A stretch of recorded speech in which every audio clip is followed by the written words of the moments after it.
Hello everyone. Let's start from our first question. Which large Harappan site is located in Haryana? So the answer is Rakhigarhi. Rakhigarhi Haryana में located है। और अब इसके options भी देख लेते हैं। धौलावीरा। धौलावीरा कहाँ है? धौलावीरा है गुजरात में। आलमगीरपुर है यूपी में। कालीबंगन है राजस्थान में। तो ये हमें याद करना रहेगा। और अब हम अपने नेक्स्ट क्वेश्चन पे आते हैं। सो मैच द फॉलोइंग है। तो इसमें वैदिक टेक्स्ट, संगम लिटरेचर, प्राकृत, संस्कृत। तो इसका क्या हो सकता है? सो वैदिक टेक्स्ट ये लिखे गए हैं 1500 to 500 BC तक। संगम लिटरेचर जो कि साउथ इंडिया का लिटरेचर है, ये लिखा गया है 3rd century BC में। और प्राकृत एज लिंगुआ फ्रैंका। तो लिंगुआ फ्रैंका का मतलब होता है कि कॉमन लैंग्वेज, वो लैंग्वेज जो कॉमन पीपल यूज़ करते हों। तो प्राकृत लिंगुआ फ्रैंका बनी है 4 AD में। और संस्कृत स्टेट लैंग्वेज कब से कब तक रही है? 300 BC से 600 AD तक। तो इसका हम करेक्ट ऑप्शन देखेंगे तो ए का 3rd ये 2 में दिख रहा है, सॉरी 3 में है। और बी का 2nd, ए का 3rd और बी का 2nd देखते ही हम ये लगा देंगे। और ये देखिए डी का 1st और सी का 4th आ जाएगा।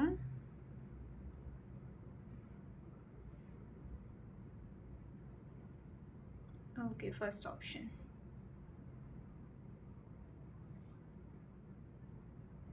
तो ये हो गया। और क्वेश्चन नंबर 26 हो गया। अभी क्वेश्चन नंबर 27। तो आप इसमें से हिंदी वाले भी क्वेश्चंस दे सकते हैं उसे हिंदी मीडियम में। तो क्वेश्चन नंबर 27, तो इसमें ये है कि इनका ट्रांसलेशन कब किया गया। तो मनुस्मृति का ट्रांसलेशन, तो इसमें से सबसे पहले ये जान लेते हैं कि मुझे जो याद आ रहा है तो उसमें अर्ली हिस्ट्री ऑफ इंडिया ये लिखा गया है 1904 में। इसे लिखा है V.A. स्मिथ ने। तो डी का 4th ऑप्शन, तो सीधा सीधा हमें यह आंसर मिल गया यहाँ पे। डी का 4th ये मुझे याद था कि early history of India V.A. Smith ने लिखा है, विंसेंट आर्थर स्मिथ। तो ऐसे हम एक ऑप्शन से भी जान के करेक्ट आंसर चूज़ कर सकते हैं। और अब हम देखते हैं इन सबको भी जानना, क्या पता इस साल, अगले आने वाले साल में ये क्वेश्चंस बन जाएगी। भगवत गीता। तो भगवत गीता का ट्रांसलेशन हुआ है 1785 में। और इसे किसने ट्रांसलेट किया है? तो चार्ल्स विल्किंस ने इंग्लिश में ट्रांसलेट किया भगवत गीता को। और अभिज्ञान शकुंतलम, विज्ञान शकुंतलम और मनुस्मृति। विज्ञान शकुंतलम 1789, बचता है 1776, तो मनुस्मृति। अभिज्ञान शकुंतलम और मनुस्मृति दोनों को ट्रांसलेट किया है इंग्लिश में सर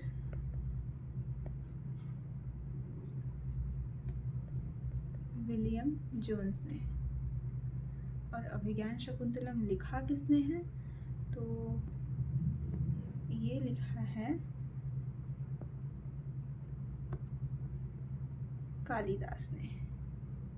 तो ये हो गया क्वेश्चन नंबर 27। सो अब हम आते हैं नेक्स्ट क्वेश्चन पे, क्वेश्चन नंबर 28।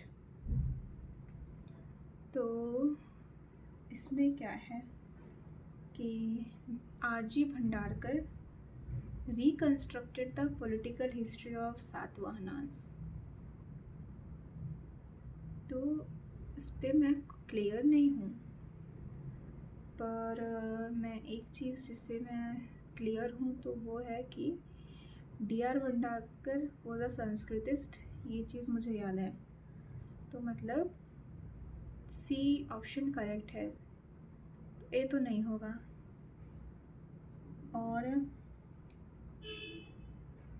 अभी RC Majumdar was the general editor of history and culture of the Indian people. तो history and culture of the Indian people, RC Majumdar, ये भी करेक्ट है।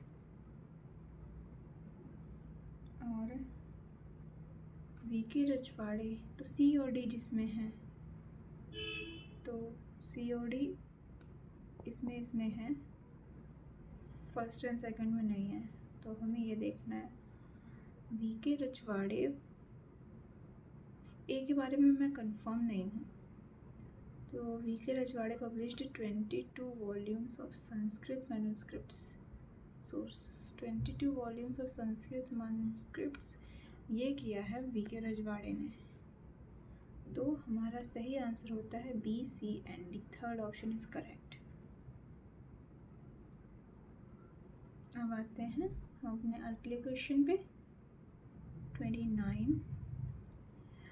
Megasthenes wrote Indica. तो ये तो सभी जानते हैं कि ये करेक्ट है। A जिसमें होगा वो करेक्ट होगा, तो 1 या 2 में से कोई करेक्ट हो सकता है, B और D। इसका मतलब C करेक्ट नहीं है, इसका मतलब C करेक्ट नहीं है। और जहाँ तक हम जानते हैं तो पेरिप्लस ऑफ एरिथ्रियन सी संस्कृत में तो नहीं है नाम तो संस्कृत में नहीं है ये। और पेरिप्लस ऑफ एरिथ्रियन सी, इसका कोई राइटर भी नहीं डिफाइंड है कि किसने इसको लिखा है। तो पेरिप्लस ऑफ एरिथ्रियन सी ये ग्रीक में लिखी गई है। तो अब सिर्फ ये 2 ऑप्शन बचता है, A और D। सो हमारा करेक्ट ऑप्शन है A एंड D। और भी इसका थोड़ा सा एनालिसिस देख लेते हैं। मेगास्थनीज ने इंडिका लिखी। मेगास्थनीज आए थे चंद्रगुप्त के रूल में, चंद्रगुप्त मौर्य। और इनकी इंडिका है, ये भी है ग्रीक लैंग्वेज में, क्योंकि मेगास्थनीज एक ग्रीक राइटर थे। नेचुरलिस हिस्टोरिया ये ग्रीक में नहीं है, ये लैटिन में है। और इसके राइटर हैं प्लिनी। प्लिनी ने नेचुरलिस हिस्टोरिया लिखी है। और ज्योग्राफी एक एंशिएंट बुक है जो ग्रीक में लिखी गई है और जिसे लिखा है स्ट्रैबो ने। तो ये चीज़ें याद रखनी है कि मेगास्थनीज ने इंडिका लिखी है, नेचुरलिस हिस्टोरिया प्लिनी ने लिखी है। ज्योग्राफी, एक्चुअली इसका असली नाम ज्योग्राफिया है, उसको स्ट्रैबो ने लिखी है ग्रीक में। तो ये करेक्ट है, थर्ड ऑप्शन। अभी चलते हैं अगले क्वेश्चन पे। अगला क्वेश्चन क्या है हमारा कि monsoon has played an important role in India's history. तो ये तो सही है। और discovery of the monsoon enabled India to carry on trade and establish cultural contacts with Western Asia and Mediterranean area. तो ये भी question, statement 1 is correct and statement 2 is also correct. तो हमारे both statements are correct.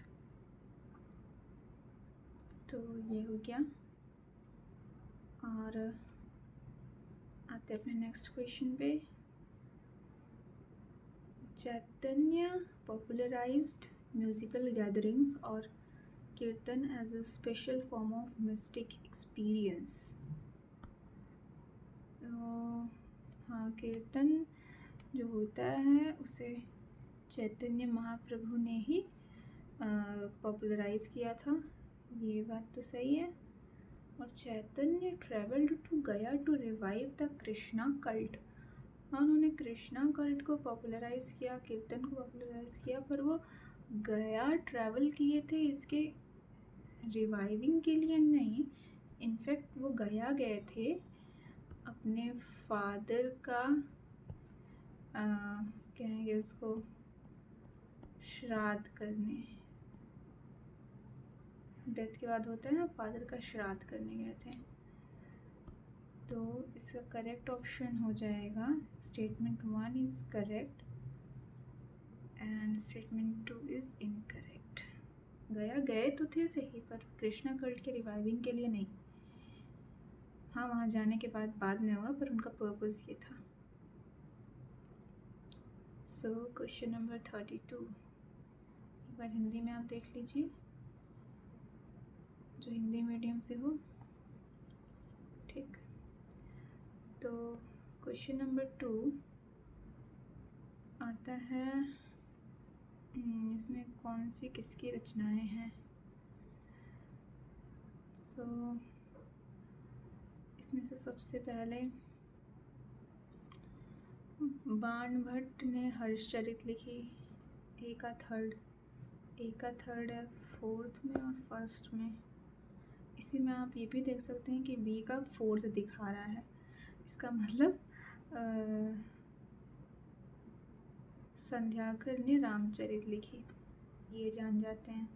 हमें इन दोनों में choose करना है। तो कल्हण ने राजतरंगिणी लिखी, जो कि कश्मीर की हिस्ट्री है, और बिल्हण ने विक्रमांक देवचरित लिखा। ठीक, और ऐसे इसका करेक्ट ऑप्शन हो जाता है सी का फर्स्ट एंड डी का सेकंड।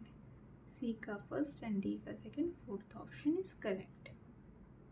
तो हमें राइटर्स और उनकी बुक्स को ध्यान में रखना होगा। Ancient India, ancient modern medieval, कुछ भी हो, CUET में ऐसे क्वेश्चंस आ रहे हैं। और अब हमारा अगला क्वेश्चन जाता है कि homo habilis means a handy और skilful man.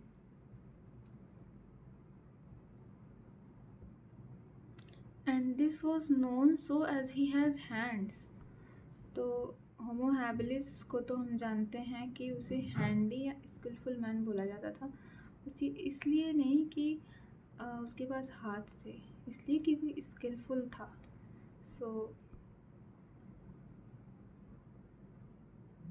A is true but R is false. A and R are true but R is not the correct explanation of A.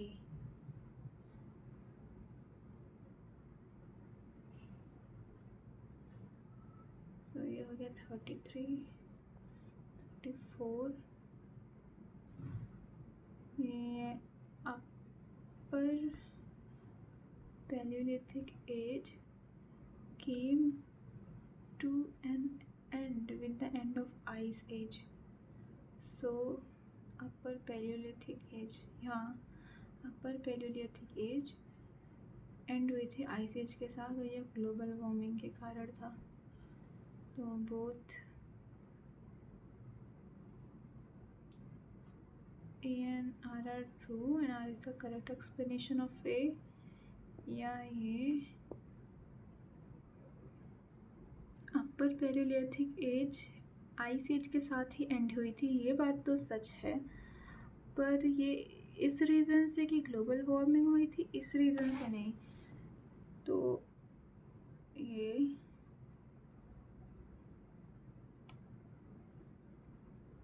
Upper Palaeolithic, हम Palaeolithic as का division करते हैं stone के use के basis पे।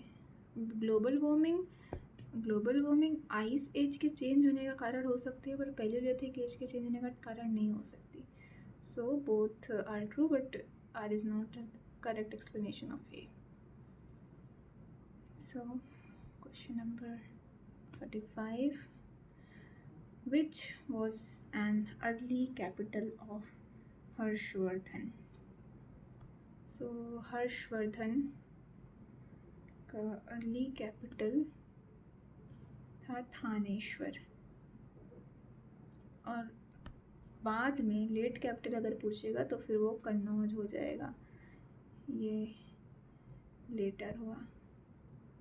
आज के लिए बस इतना ही। कल हम फिर से स्टार्ट करेंगे क्वेश्चन नंबर 36 से। सो thank you so much. Bye bye, and don't forget to like and share and subscribe. Share to your friends and help them. Bye.